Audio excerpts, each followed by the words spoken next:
Hello folks, and welcome to another one of my Supercars YouTube videos. I'm here behind the glare of the windshield in case you can't see me. You probably can't, but this video isn't so much about what to look at as to what I'm going to say.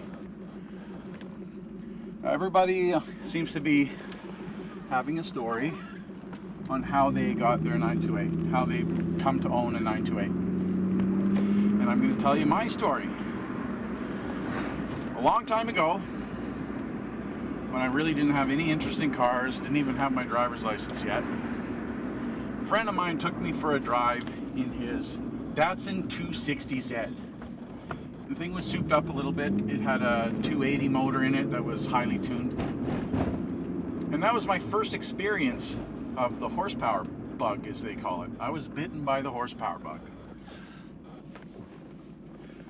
Now, not knowing a lot about cars, not knowing why it has more power, whatever, but I just got bit by that feeling, that sensation of acceleration and being pushed into the back of your seat. High performance car. Never knew what it felt like before, have no idea why it happened, but when I felt that sensation, it was immediate addiction. I wanted it. I wanted it for myself, and I wanted a car like that. So, I went out and bought this car. That is a Ford, an Australian Ford XC Cobra.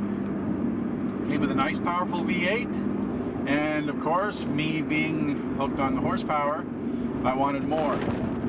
So, I souped it up, I stroked it out, and I greatly increased the performance of the car, and it felt awesome. I loved it. But then I drove a Porsche. It was only a 924, which is not that exciting of a Porsche as far as performance goes, but it has the handling and the steering and the cornering and all that kind of stuff, the suspension of a Porsche.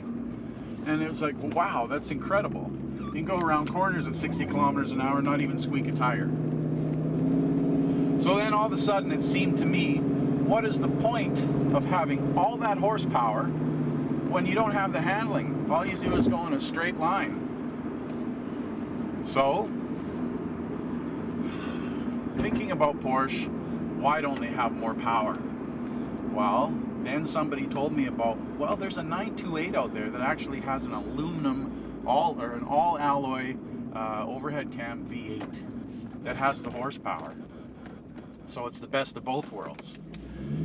It is a muscle car with the horsepower, and it's a Porsche. So it has the handling of a Porsche. So that was it. Oh wow, you're kidding. There's a Porsche out there that has a V8. That's awesome. So I wanted one. And of course, that was about 25 years ago. And at that time, Porsche was still pretty new. In fact, 928s were still pretty new.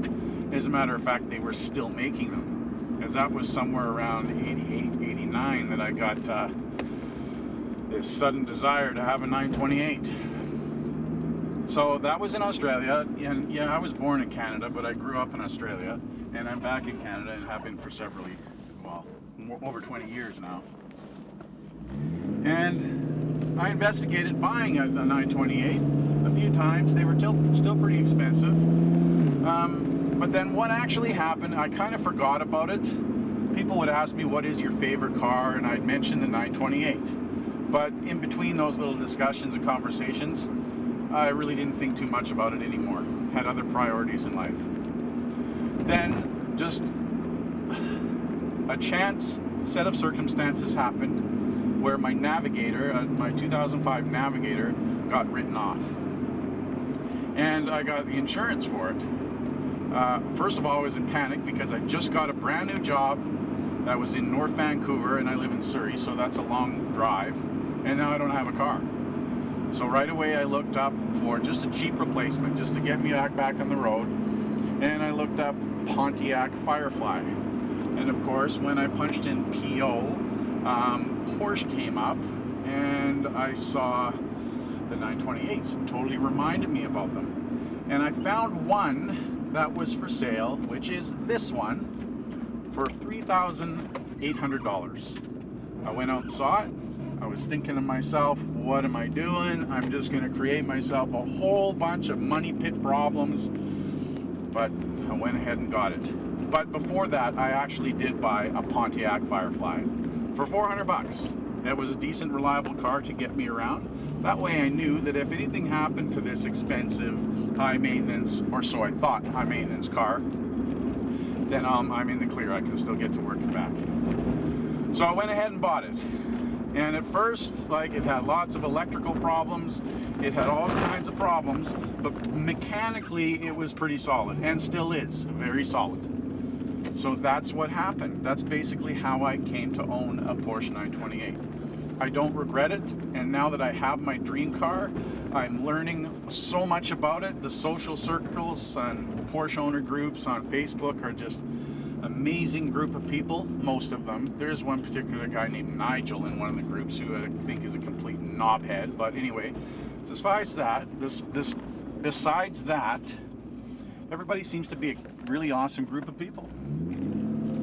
And Colin Jensen, of course, have to mention here, if you live in BC, Canada, and you own a 928, you really need to know Colin Jensen. He is the expert on the car. He has a passion for the car.